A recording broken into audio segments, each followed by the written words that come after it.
राधे राधे दोस्तों। भरतपुर नामक गांव में एक अधेड़ उम्र की महिला रहती थी जिसका नाम था भगवती देवी।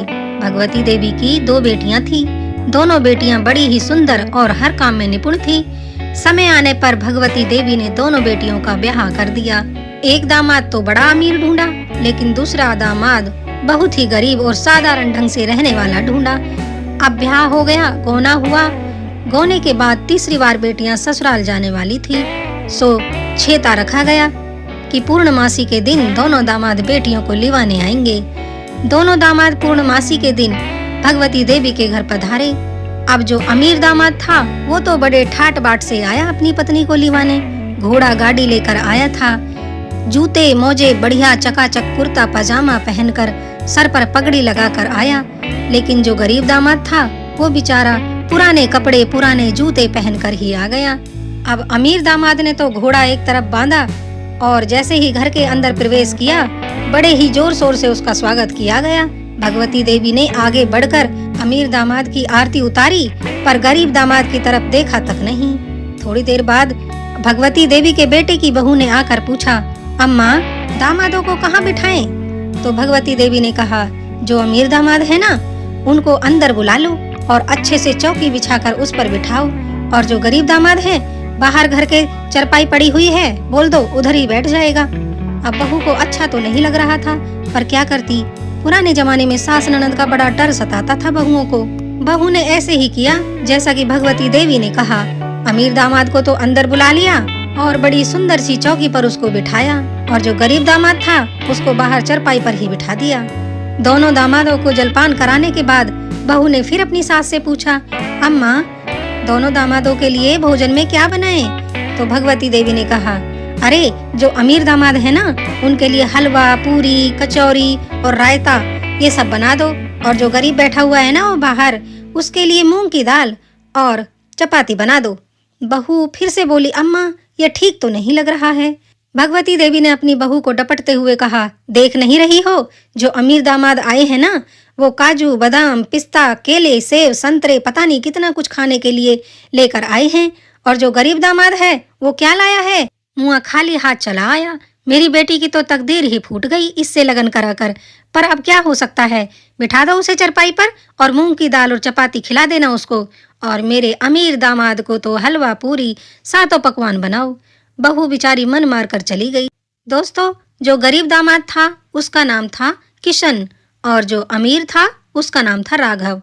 अब किशन के लिए तो मूंग की दाल और मोटी मोटी चपाती बनाई गई, और राघव के लिए हलवा पूरी सातों पकवान बनाए गए। जब भोजन तैयार हो गया तो भगवती देवी ने अपने दोनों दामादों से कहा, दोनों दामाद मुंह हाथ धुलकर अपनी अपनी जगह पर बैठ जाओ और भोजन जिम लो। हाथ मुंह धुलकर चौकी पर बैठने के लिए चला तो क्या देखता है, वहां पर तो पहले से ही किशन बैठा हुआ था। अब राघव क्या करे, राघव उठा और बाहर चरपाई पर जाकर बैठ गया। भगवती देवी यह देखकर बड़ी चकित हो गई। अब वह किशन को कैसे बोले कि तुम बाहर जाकर बैठो, आखिर है तो दामाद ही ना, गरीब हुआ तो क्या हुआ। यह देखकर भगवती की बहू बड़ी सोच में पड़ गई। उसने भगवती से कहा, अम्मा अब हम कैसे इनको भोजन जिमाएं? इनके सामने से ले जाकर अमीर दामाद को हम कैसे हलवा पूरी खिला सकते हैं? अच्छा नहीं लगता कि इनको हम मूंग की दाल से रोटियां खिलाएं और इन्हीं के सामने से ले जाकर अमीर दामाद को सातों पकवान खिलाएं। अब भगवती देवी ने इसका भी रास्ता निकाला। उसने अपनी बहू से कहा, बहू मैं बाहर चली जाती हूँ और दीवार के पास खड़ी हो जाऊंगी। तुम चौके के ऊपर से दीवार से भोजन नीचे लटका देना, मैं वहीं दीवार के सहारे खड़ी हूँ और वहीं से भोजन ले लूंगी। दोनों ने सलाह मिलाकर भोजन दीवार के पार पहुंचा दिया। अब अमीर दामाद जब भोजन जीवने बैठा तो भगवती देवी पंखा लेकर चवर ढुलाने लग गई। एक हाथ से पंखा कर रही थी और दूसरे हाथ से बार बार दामाद को और भोजन परोस रही थी। भोजन कराते कराते भगवती देवी दामाद से बोली, और सुनाओ दामाद जी, कैसी चल रही है, फसल वसल कैसी हुई है? अमीर दामाद ने बड़ी हैकड़ी से कहा, अम्मा बस पूछो मत, बड़ी बढ़िया चल रही है। फसल की तो बात ही मत करो, इतनी अच्छी फसल हुई है कि अनाज से हमारा घर भरते बाहर भर रहा है। न जाने कितने मन फसल तो हमने बेच दी है। और तो और अम्मा, हमारे घर में एक ऐसी गाय है जो इतना दूध देती है, इतना दूध देती है, तुम्हारी कसम अम्मा, घर के सारे बर्तन भर जाते हैं, फिर भी वह दूध देती ही रहती है। क्या करें अम्मा, पाइप लगाकर गांव के तालाब को भर दिया दूध से और पूरे गांव में रुपया पाव दूध बेच रहे हैं, फिर भी दूध कम नहीं हो रहा। गांव की 2 गायें तालाब में नहाने के लिए आई थी एक दिन और दोनों ही दूध में डूब गई। बड़ी मुश्किल से उन गायों को निकाला है। भगवती देवी आश्चर्य से आंखें फाड़ फाड़ कर उसकी बातें सुन रही थी। थोड़ी देर बाद उसका दामाद बोला, अम्मा, तुम्हारी बेटी को कोई कष्ट न होगा, तुम्हारी बेटी रानी बनकर रहेगी मेरे घर में। यह सुनकर भगवती देवी बड़ी प्रसन्न हुई। थोड़ी देर बाद बहू ने हाथ से इशारा करके भगवती को बुलाया और कहा, अम्मा, गरीब ही सही पर ये भी तो तुम्हारे दामाद हैं, जाओ थोड़ी देर इनसे भी तो बात कर लो। भगवती ना चाहते हुए भी अपनी बहू की बात मानकर अपने गरीब दामाद यानी कि किशन के पास पहुंच गई। किशन के पास बैठकर उससे भी बतियाते हुए बोली, और सुनाओ दामाद जी, कैसी चल रही है? फसल वसल तो ठीक हुई है ना? और इतना कहकर भगवती देवी पंखे को ऐसे हिलाने लगी कि हवा किशन तक जाए ही नहीं, नाम के लिए पंखा हिलाने लगी बस। अपनी सास का बुरा सा मुंह बना हुआ देखकर किसान ने हंसते हुए कहा, माई, हमारी तो अच्छी कट रही है, फसल वसल भी खूब बढ़िया हुई है। सरसों की फसल का तो क्या ही कहना माई, इतनी तकड़ी फसल हुई है कि हाथ मारे हाथ न दिखे। तुम तो जानती ही होगी ना हमारे बेले वाले खेत में सरसों की फसल लगाई थी हमने। अब सासू माँ बोली, मैं क्या जानूं कौन से बेले वाले खेत? इस पर किशन ने गरजते हुए कहा, अरे तुम नहीं गई तो तुम्हारे पति तो वहां गए हैं ना, अपने पति से पूछ लेना हमारे बेले वाले खेत के लिए, उसी में तो हुई है सरसों की तकड़ी वाली फसल। पता है हमने उसे काटने के लिए क्या जुगत लगाई है? सासू माँ बोली, मुझे क्या पता, बताओगे तभी तो जानूंगी। तो सुनो अम्मा, हमने 2 खरगोश पकड़े, एक खरगोश की टांग में हमने दांती बांध दी, दूसरे खरगोश की टांग में भी दांती बांधी, एक को इस सिरे पर छोड़ दिया खेत के और दूसरे को दूसरे सिरे पर। दोनों एक दूसरे की तरफ भागे तो दोनों की दांती इस कदर चलती गई कि सरसों की फसल दोनों तरफ कट कट कर गिरने लगी। तुम्हारी कसम अम्मा, कुछ ही मिनटों में पूरे खेत की सरसों की फसल कट गई। इस तरह हमने खरगोशों का इस्तेमाल करके पूरी फसल भी काट ली और हमें कोई तकलीफ भी न हुई। अब तो सासू माँ की आंखें अचरज से और बड़ी हो गई।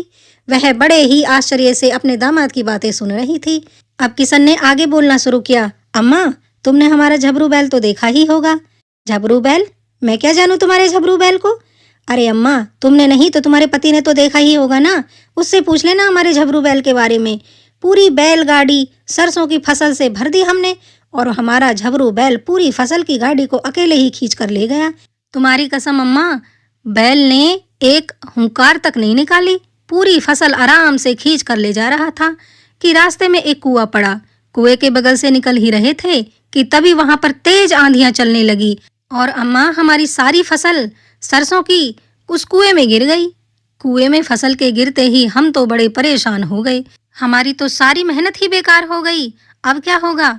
यह सुनकर भगवती देवी ने आश्चर्य से कहा, हाँ लल्ला, आपकी तो पूरी फसल ही बर्बाद हो गई। किशन बोला, हाँ माई, फसल तो बर्बाद हुई पर एक अच्छी बात हो गई। क्या लल्ला? पता है माई, फसल जैसे ही कुएं में गिरी तो पता नहीं दीवार में लगने की वजह से सरसों के दानों में से तेल निकलना शुरू हो गया और पूरा कुआं तेल से भर गया। तुम्हारी कसम अम्मा, पूरा 100% शुद्ध तेल था सरसों का। यह खबर पूरे गांव में फैल गई। अब अम्मा ने बड़ी हैरानी से पूछा, फिर लल्ला, उस तेल का क्या किया? करते क्या माई? हमने वहीं पर एक झोंपड़ी डाली और पूरे गांव में खबर पहुंचा दी कि भैया रुपया पाव तेल मिल रहा है, अपने अपने घर से बर्तन लेकर आओ और तेल ले जाओ।